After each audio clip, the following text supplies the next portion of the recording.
เมก้าอีกครั้งเด้อมาตามนัดมื้อนี้เมก้ามีความยินดีที่อยากมาแจ้งหรือว่าแบ่งปันเกี่ยวกับพลังของตัวเลข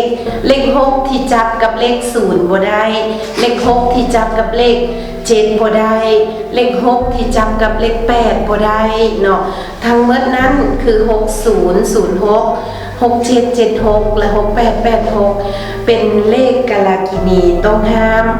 และบอกได้เลยว่าถ้าพวกท่านอยากรู้ว่ารายละเอียดของการต้องห้ามแต่ละคู่เลขนั้นเป็นแนวใดก็อย่าลืมช่วยกดไลค์กดแชร์หรือกดติดตามแม่ก้าต่อไปหรือติดตามแม่ก้าโดยกลุ่มแม่ก้าจะส่งให้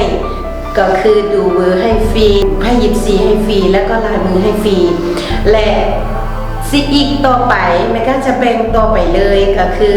เลข7เป็นเลขที่บอกได้เลยว่าจับคู่กับเลขตัวใดก็เป็นกาลกินีทั้งหมดเลยเพราะว่าเป็นเลขราหูแม้แต่เลข7จับกับ7ยังบ่ได้ตัวอย่างตั้งแต่เลข7จับกับ0กับพังเลข7จับกับ1กับพัง2กับพัง3กับพัง4กับพัง5กับพัง6กับพัง7กับพังถ้าซ้ำมันหรือว่าน้อยกว่ามันต่ำกว่ามันเกินหมดเลยและก็พังเนาะแต่ตัวที่คุมมันได้คือ8กับ9เท่านั้นให้พวกท่านลองดูเบอร์ของพวกท่านว่าในเบอร์พวกท่านมีเลข7ตัวที่น้อยกว่าเลข7บ่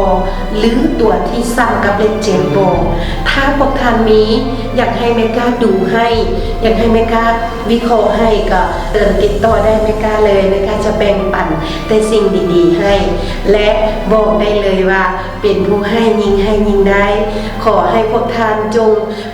ช่วยแม่ก้า